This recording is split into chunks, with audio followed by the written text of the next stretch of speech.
YouTube, Droid Freak here. In this video I'm going to show you how to build the 3x3 piston rail door that I made a while ago.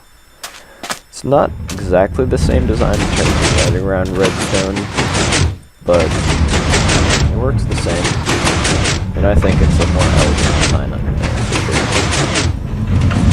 It might be slightly more expensive if you consider pistons more expensive than world redstone.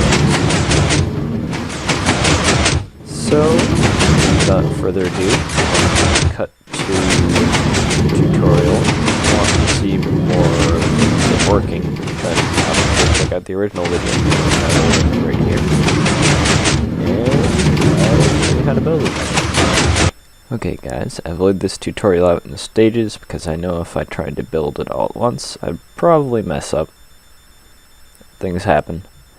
So here's a very nice layout of the stages. First thing you want to do, well, first you want to figure out where you want to put your actual door. So build this 3x3 bit of stone brick or whatever material you want to use to signify that that is where the door is going to be. Next you want to dig your wiring trench underneath. You want to make this 4 blocks deep, and out of each face of the door you want to make it 7 blocks long. Out of each side you want to make it 9 blocks from the center, not from the edge of the door, 8 blocks from the edge of the door. So once you've done that, move on to the next step over here, which is laying the wiring in the bottom of the trench. You'll want to build up these little staircases at the edge until the wire is just under the surface, because the wire is actually in this block right here, because you want to put your detector rails on top of there. Basically, that's how that works. This is basically just the wire to bring the detector rail into the center. So you wire both of where your detector rails are going to be into the middle. Then you have the sticky piston facing up in the floor, so you have to dig 1 block farther down. You have repeaters on 1 tick leading out of each side.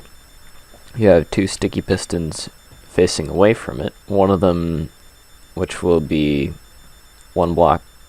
Yeah. You put these redstone blocks, one of them next to the sticky piston, one of them 1 block away. And then you place down redstone dust next to where the redstone block will be if it's extended. So this one, it is extended, so you place the redstone dust there. This one, if it was extended, the redstone block would be there, so you put the dust right there. Next to each of those bits of dust, you place another sticky piston facing up, and you place a repeater on 2 ticks coming out of each of those sticky pistons.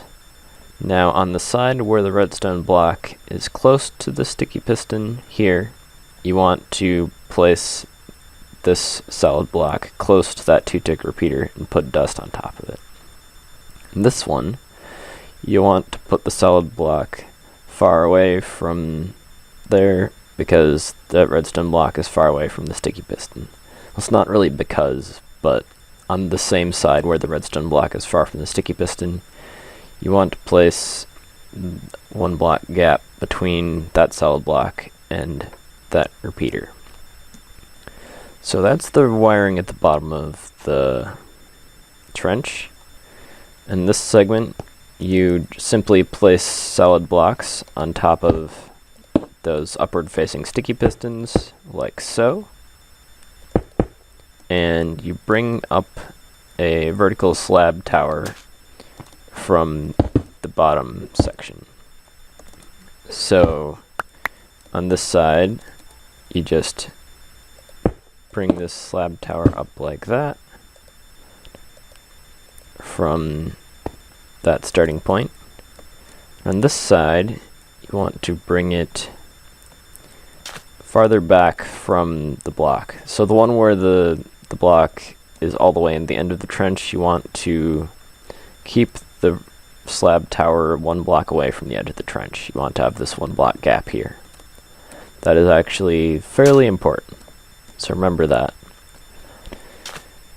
you want to run this slab tower farther back. So you want to run it back from that edge, back again, and then toward the edge. And obviously fill that with redstone dust. So that step is done. Now the wiring underneath the ground is all complete. So we want to cover over it with sand, but obviously sand falls, so first you need to cover the block underneath the surface with stone bricks, remembering to make the blocks at these ends stone brick slabs. So say you're coming along with your stone bricks, oops, you want to go bam, and then you're like, oh, I don't want to cut this wire, because if I place that there, it cuts the wire. So place slabs right there. Then you should be good. Obviously, once you're done with that, just cover everything in sand, like so, including that one block gap over there. So you want to put a solid block underneath that one block gap and cover it in. Obviously, you probably want to use like cobblestone or something for this, because no one's ever going to see it. And make sure you get those spots under the door. Yeah. So I'm just using stone bricks because I had them in my inventory and I'm in creative, so it doesn't matter if it costs extra. And you should have two little sections like this on each side that are exposed. Those are to wired to the pistons. In this step, you want to take a 3x3 segment of regular non-sticky pistons, bring them back from this spot basically. So you've got this dust, oops, got this dust, you want to place a piston on the side of that dust, place two more above that, and then bring this back into, into a 3x3 arrangement of pistons. You want to do that on both sides. Now when you do that, you can realize that the air gap between the pistons and the door is going to be 4 blocks on one side and 3 blocks on the other side, because of that 1x1 hole that we had way back, where is it? Way back here, we had that 1x1 hole. That is intentional. So this one will only be 3 blocks away and that one will be 4. It's because on this glass part of the door you want to have stone bricks or whatever you make your door out of on the other side, so it looks symmetrical and you don't see the piston heads. So in the side that is 4 blocks wide, you want to build your glass door with the minecart rail. Don't worry if the rail faces sideways, it will correct itself when it's put in place.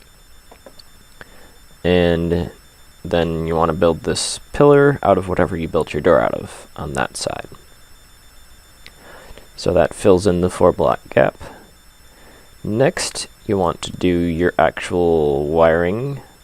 Oh, by the way, I also ran the rails in here. It's important to get the detector rail in the right spot, which is the spot where, well actually, this underground wiring is slightly different here. Ignore the different underground wiring.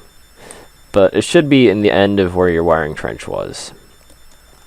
So, basically, the end of your wiring trench, you put that, or you can just count away from the door. There's 1, 2, 3, 4, 5, 6 rails between the detector rail and the door. On either side. It's identical on either side, obviously. So I ran those rails. You can obviously run your rails to wherever you want from those detector rails, as long as you have a decent amount of speed when you enter them. It should work. So next what we want to do is we want to make more slab towers, one on either side, that just goes off to one of the faces of the door, basically.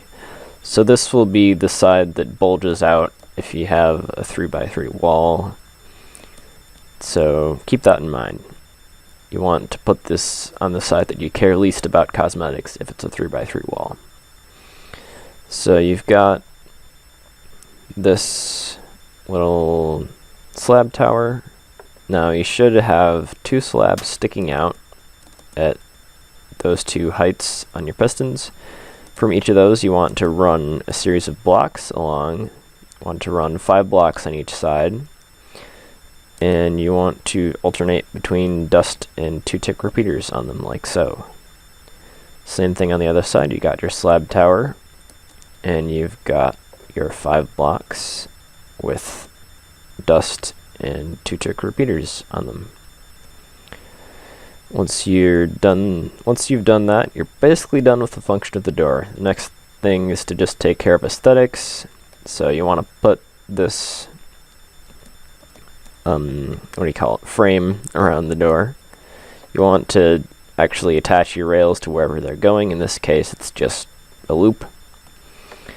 And you probably also want to, put a wall around this thing. I didn't do that so that you can see the wiring, because that's nice. But you definitely probably want to put a wire around this, because usually exposed redstone is not liked very much. So yeah, just put a wall around this. It'll be 4 blocks thick, and you should be good to go on this thing. Now, you did see that change in the underground wiring at some point. That's completely functionally identical. I just changed it slightly to make it easier to explain. That's the only reason why it's slightly different.